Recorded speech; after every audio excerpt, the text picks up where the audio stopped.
the term negotiation because our focus is all about negotiation.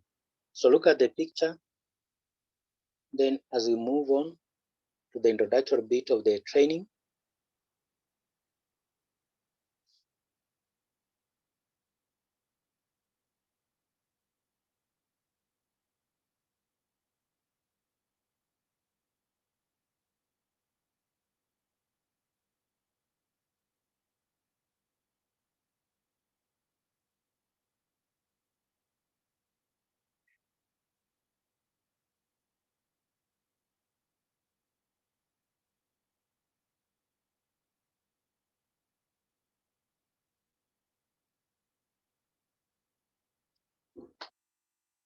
so we move to the introduction bit of the training,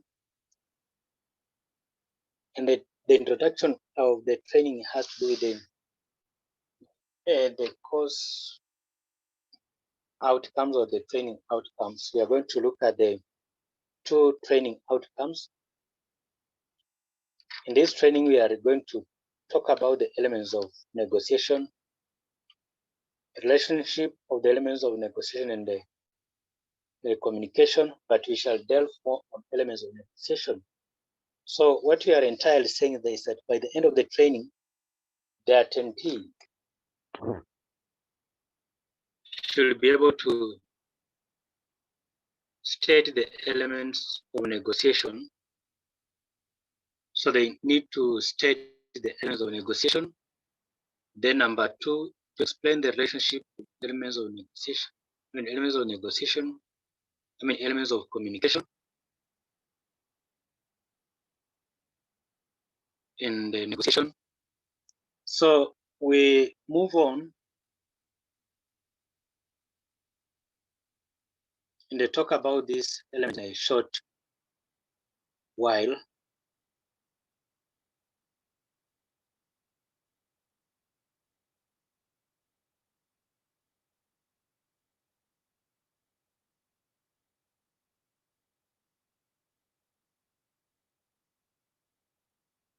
So we are going to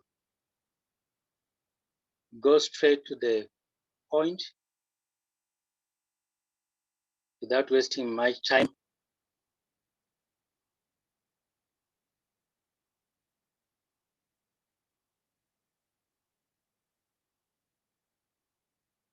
So the first element is a relationship. Relationship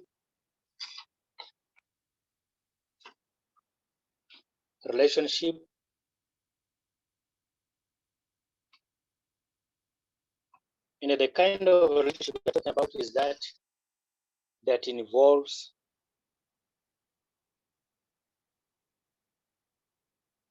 bonding with the people. How do you bond with the other party? Then so we are saying that, and we raise this question: am I prepared to deal with the relationship? Am I prepared to deal with the relationship with the other party? So a good negotiating relationship is needed to address differences and conflicts. So there should be a good negotiating relationship to address questions of differences and conflicts within the panel. Then separate people's issues from substantive issues. Separate people's issues from substantive issues.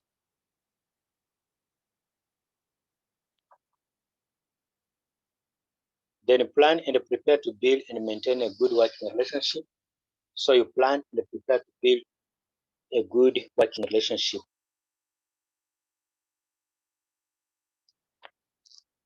So try to plan and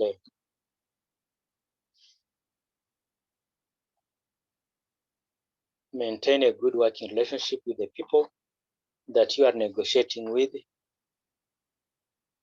Then be respectful, trustworthy, and unconditionally constructive.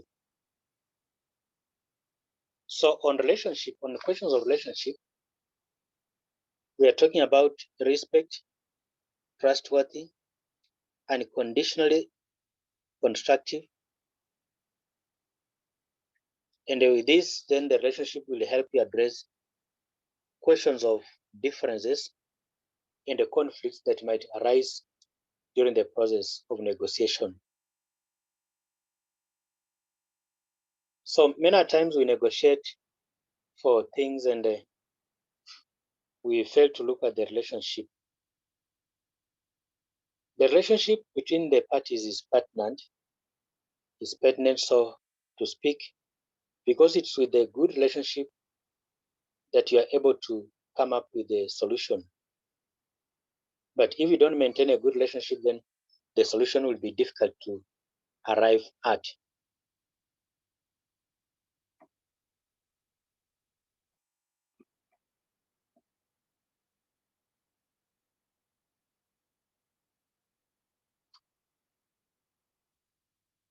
So then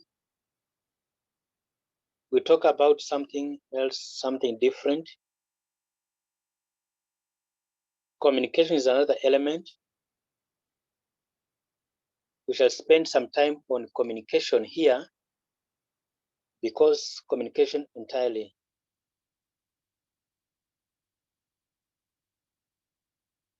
what negotiation is all about.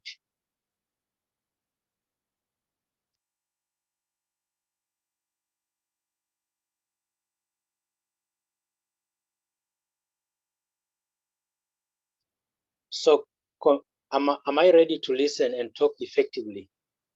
Creating a conversation, creating a learning conversation. Am I ready to listen and talk effectively to create a learning conversation? So let's look at the core skills, the basic communication skills in the negotiation process. Let's look at the basic communication skills in negotiation or when you are negotiating for something.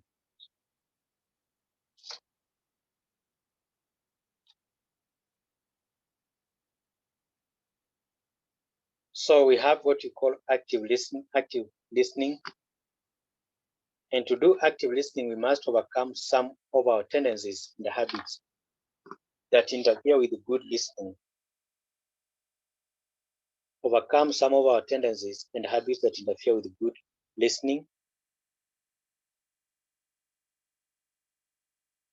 So you need to be an active listener, not a passive one, to make sure that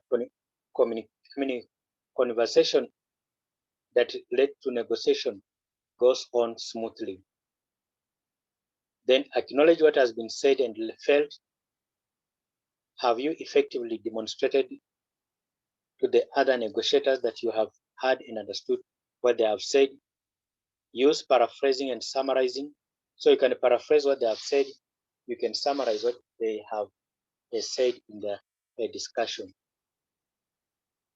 So acknowledge what has been said and felt, then state by paraphrasing, by summarizing, that is allowed.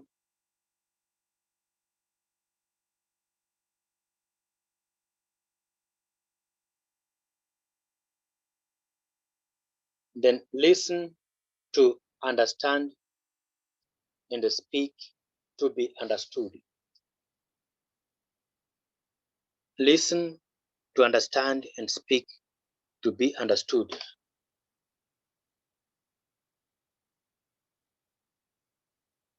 What does that mean? So you need to listen to get the facts right. Listen to get the facts right. Listen also to get the information clear. Listen to get the information clear. Then speak to be understood. Then speak clearly. Speak clearly so that people in the midst understand what you are speaking about. People in the forum understand what you are speaking about. Not just about the question of speaking. You need to speak to be understood clearly.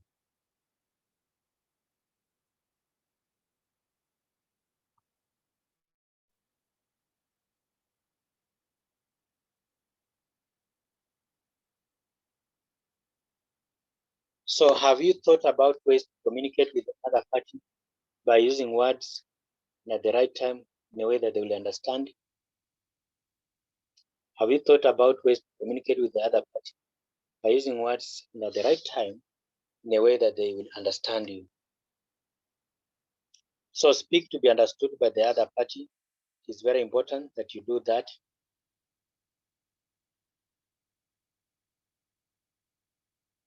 Then speak about yourself, not them.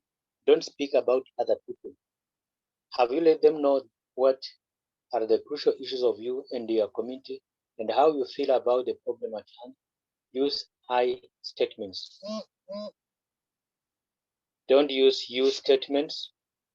You have to use the I statements in this case. Don't speak about them. Speak about yourself on issues that affect your community.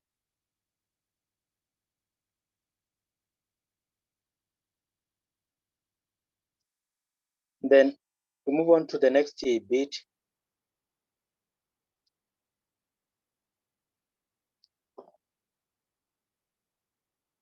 Let's proceed to the next bit. So speak for a purpose. Then we ask ourselves a question of this nature. Have you thought through the timing and the impact of what you wish to say? Be clear and concise.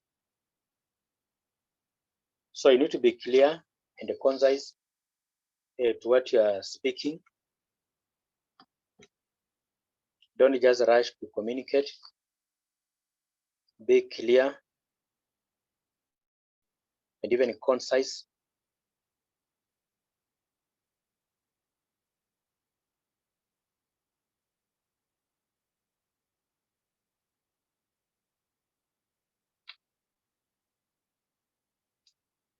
So have you thought through the timing and the impact of what you wish to say? So that's what you have said, that we need to be clear and concise. So we take a short break and we look at the picture presented there. We just take a break of 2 minutes, then we'll be back with more details on what we are discussing here.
So proceed on another element of, another aspect,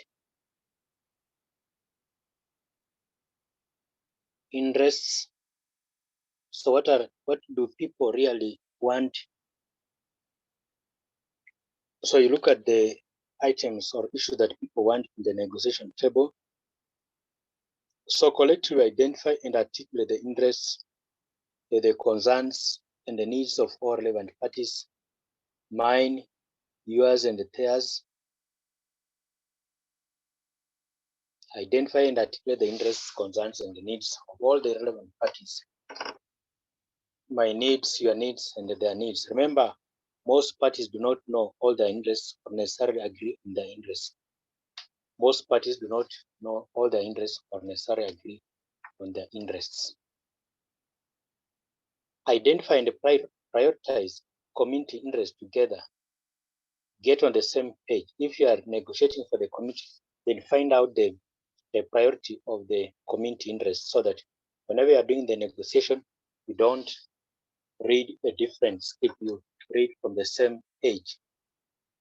Then probe for your in their unarticulated or underlying interests.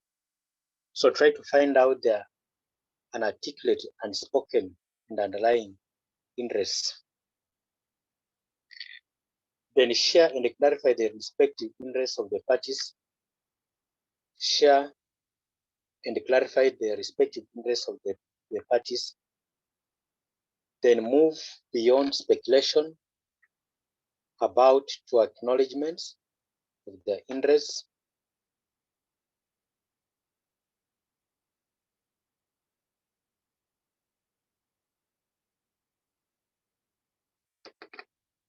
So identify and share common interests as a basis to develop options. So you identify and share common interests as a basis to develop options. Then look at the interests on top of the agenda or from the agenda. So what are the agenda? What is the agenda for the discussion? So find out the agenda. Then with this agenda, you'll be well guided on how to go about the structuring a successful discussion. So it's not about your interest, it's about the interest of the people, it's about the interest of the parties, it's about the interest of the whole group that has come together to negotiate.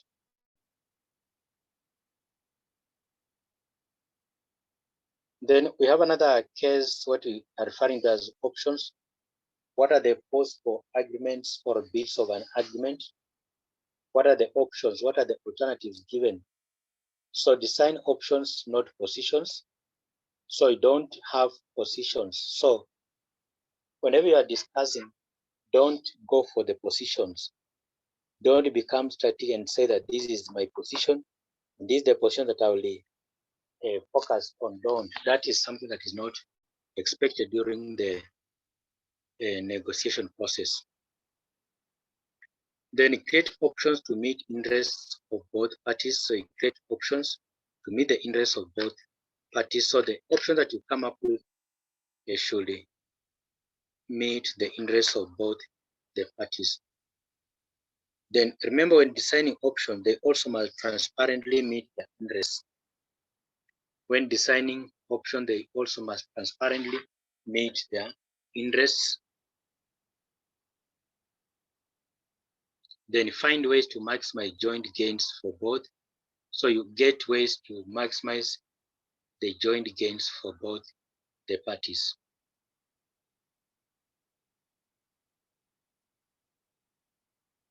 So the option that you may come up with should meet the interests of different players in this process. These are not your options. These are the options that should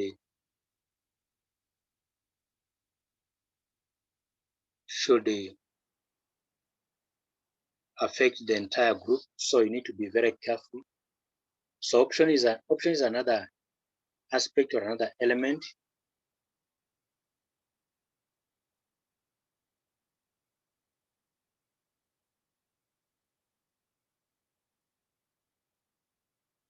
Then alternatives. What will I do if we do not agree? So come up with alternatives. Then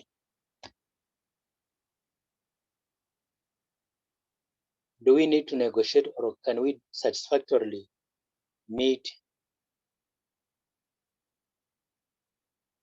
our interest in other ways? Do we need to negotiate, or can we satisfactorily meet our interests in other ways?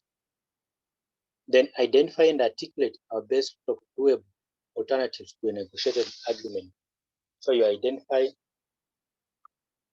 the doable or the best alternative to negotiated agreement.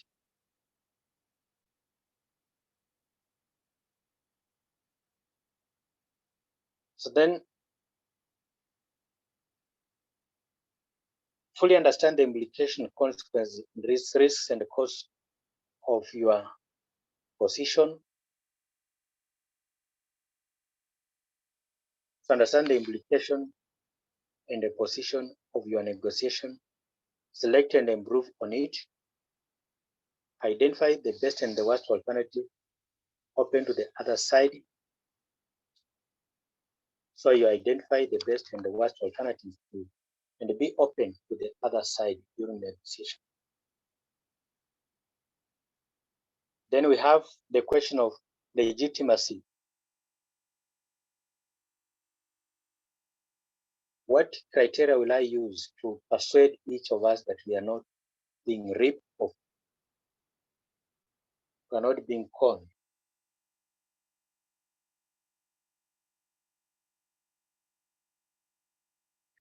So in this regard, we are talking of fairness is a governing consideration. So you need to be fair. Use external criteria and objective standards as a basis to legitimize your preferred options and as a shield against unreasonable proposals.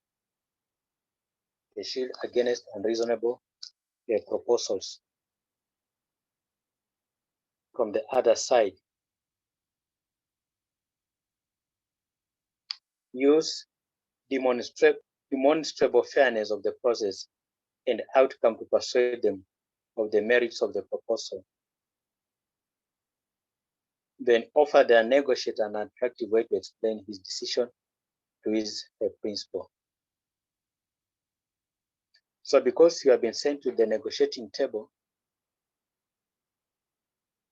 as a representative of the organization or as the representative of the company, then you'll have to report to the principal, to the leaders.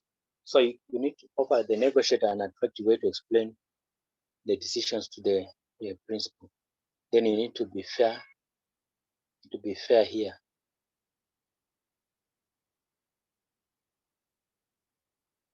Then the other aspect is commitment. What commitment should I seek to make? What commitment should I seek to make?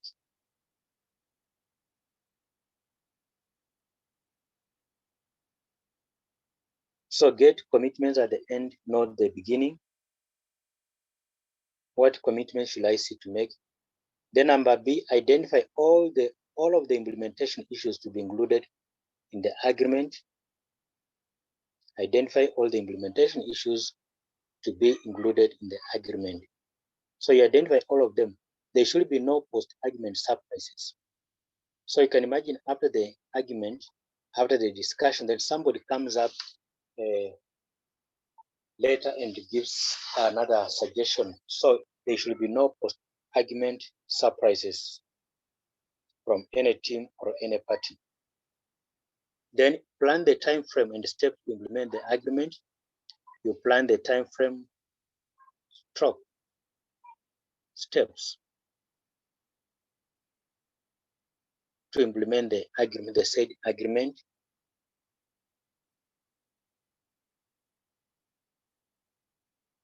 So then we have another element that I've referred to it as stop, look, and listen.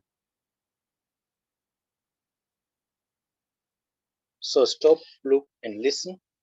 Think about that. What are you supposed to do?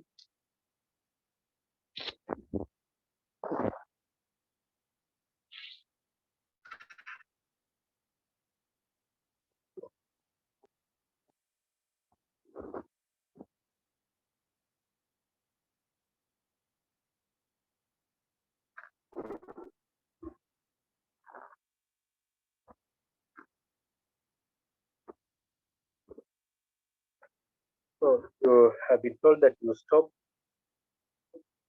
you look, and listen.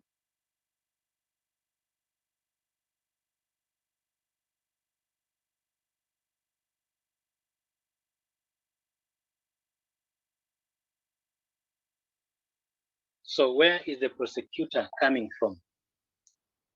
Observe the body language. So you need to be very keen with the body language. The body language is very key. Then listen more and talk less. So in negotiation, mostly we advise people to listen more, then they talk less. Listen more and talk less. So the more you listen, the more you get what people are saying and what they need, what are their interests, what are their wants, what are their expectations. But if you talk always, you talk, and talk, you not easily get what people are arguing about. Really listen. Ascribe good reasons to prosecute even when you are not sure they fit. So listening, stopping and looking, then listening is a key thing. So the most important thing there is have a listening ear. Don't actually fail to listen during the process of negotiation. So good negotiators, as we shall see, good negotiators are good listeners. So good negotiators are entirely the good listeners that you find around.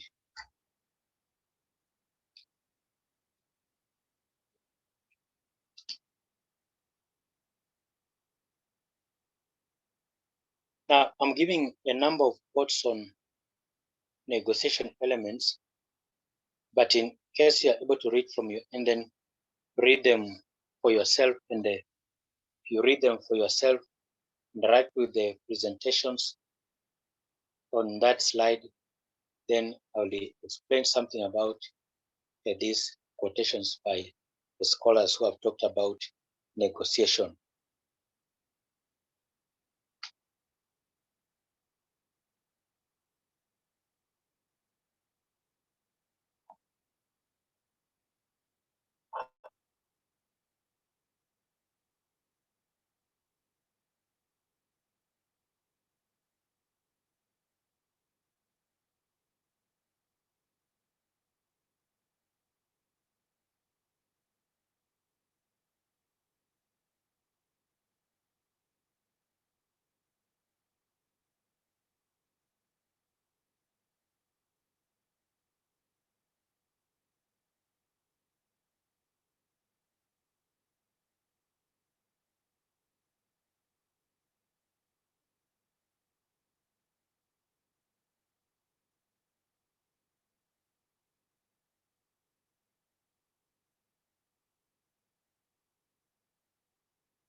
Now you must have read the items there presented there, and we want to move on. We move on.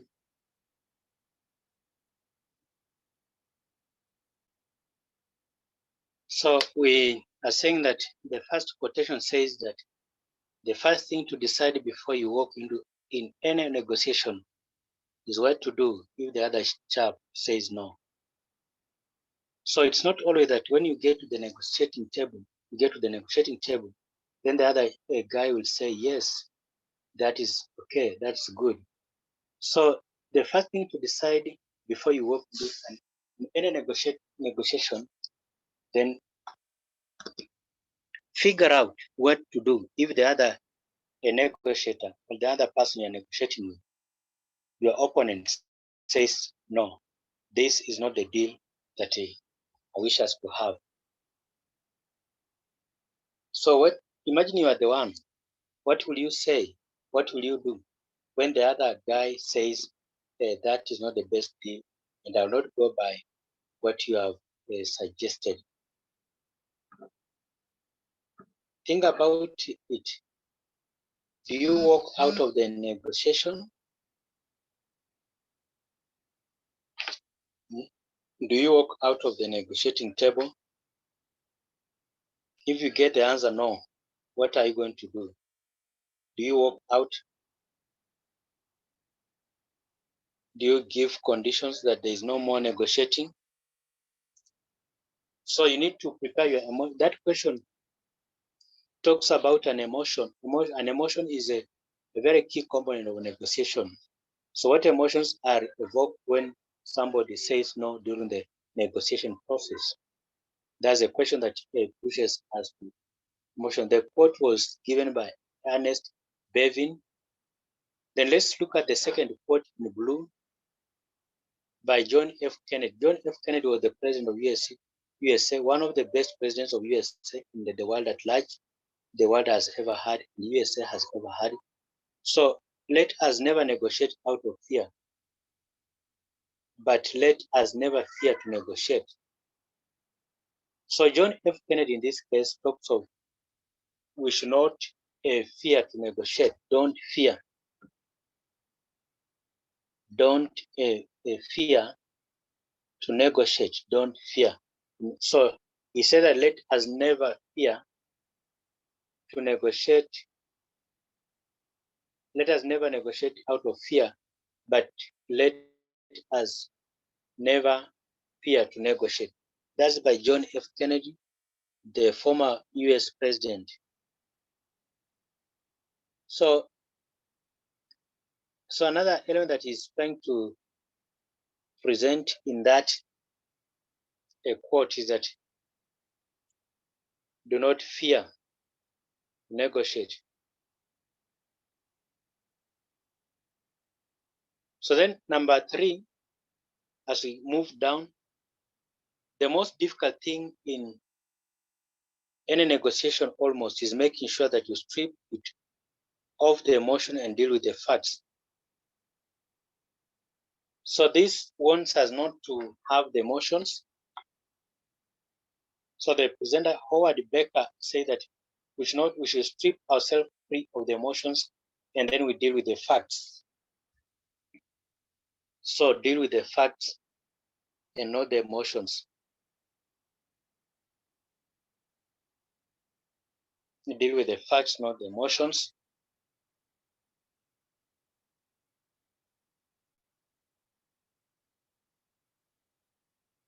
So that gives us the next element is be factual in your negotiation, avoid the emotions. So you need to have the facts right. So that's another element of negotiation, being factual. The next is that behind intimidating messages are simply people appealing to us to meet their needs. So behind intimidating messages are simply people appealing to us to meet their needs. So Marshall Rosenberg talks about the needs. So negotiation is about the needs. That's another element. So some people might be had intimidating statements, intimidating issues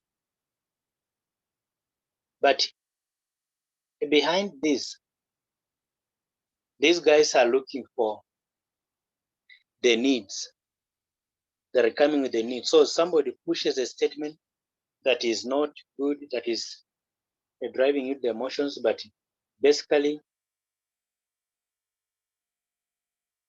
what is happening is people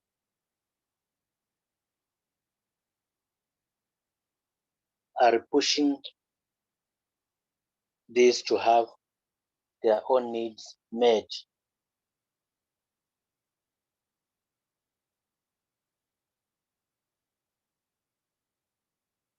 So then we are also saying that know what you want to achieve prior to starting to negotiate.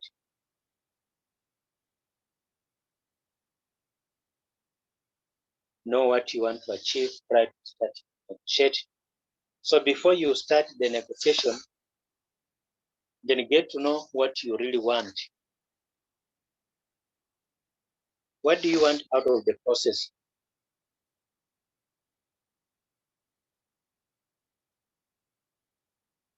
Find out what you want before you go to the negotiating table. Don't just go to the negotiating table with the empty-handed. Then next is money and salary is not a particular good motivator in the long term. So sometimes when you are negotiating for the salary, then people think of a lot of money to be gained, to be given. They want a salary, but in the long run, you realize that money and the salary is not a particularly good motivator in the long term. That is by Matt Mullenweg. So money and salary cannot be good things. You might get money, but you have lost your reputation. Your reputation is lost because you wanted money and you are given money. So that is not a good way to negotiate. Don't just think of money and the money, a salary, a good salary. Sometimes your reputation is better than money. And if you are given money, then think about this. Are you genuinely given that money because of the negotiation? Are you doing that something to justify the money that you have been given? So you need to justify that you are being given this money because of this and this. Some people negotiate for the purpose of winning, and they want to get money from the panel or the panelists, which is something that is not encouraged. Go to the negotiating table thinking of solutions, thinking of meeting the needs of both the groups, thinking of meeting the wants of both the groups, but don't go there with a fixed mind that I should be a static and get the salary. So at the end, this is not a good motivator. Sometimes it's a demotivator. Now, how if you are not given that money that you are asking for during the negotiation? How if you are not given that money? Think about it.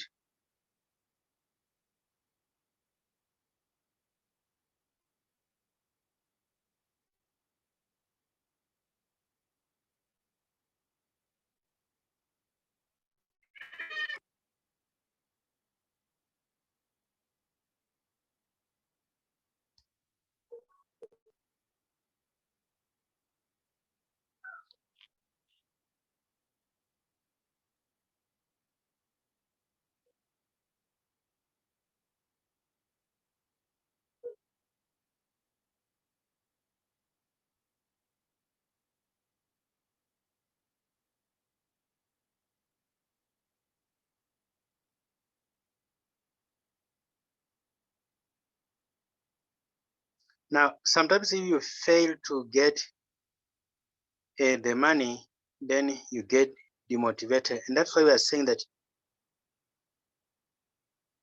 money is not the motivator. Money is not really the motivator. And you need to be very careful on this case. This is a case where people go with a fixed mind,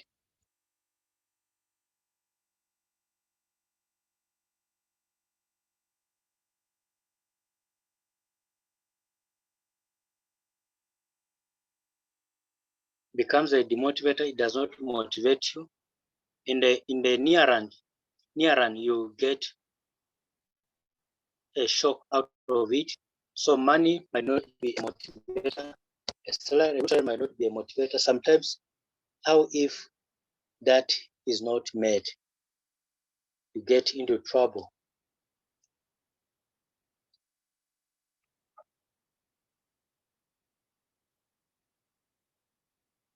So we are trying to argue that negotiation elements are a key to realize a successful process. These are elements that are very key, they are pertinent, and they should help one to achieve or realize a very or quite successful process of negotiation. So these elements should be taken with a lot of concern, because if you miss to have these elements at play, then the process of negotiation might fail terribly. So endeavor to adhere to these elements during the process of negotiation. People negotiate not because they are poor. People negotiate just to get the best out of the process of negotiation. And sometimes you might be surprised that once the process takes place, human beings are interesting animals. They want to have it fixed. They want to have a fixed expectations. No, that is not what we are arguing here. So these elements of negotiation should help you desist from those issues that bring about idea. After all, not a matter of life and death. There is a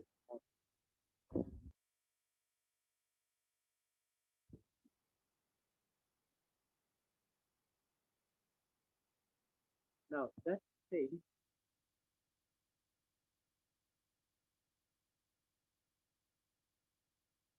we have to move.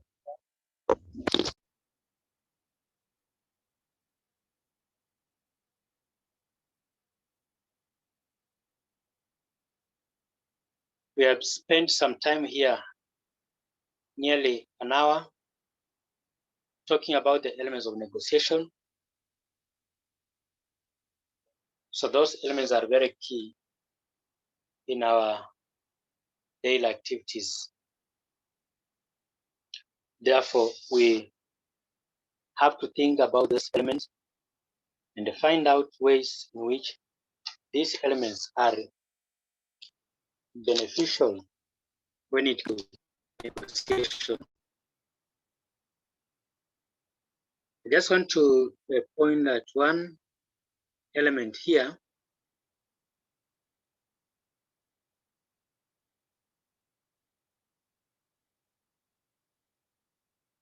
So the question of interests, everyone goes to the negotiating table full of interests. People bring on the table their own interests. You also bring your interest. So sometimes these interests conflict. Now, if the said interests conflict, what are you going to do as a negotiator?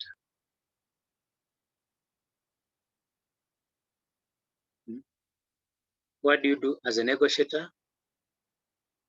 There might be a conflict in the interest.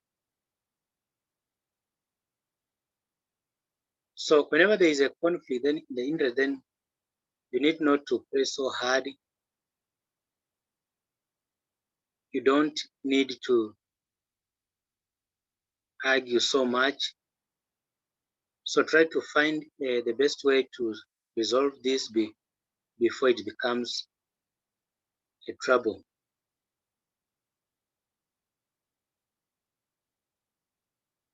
We have seen some cases where the negotiators just run or leave the negotiating table because the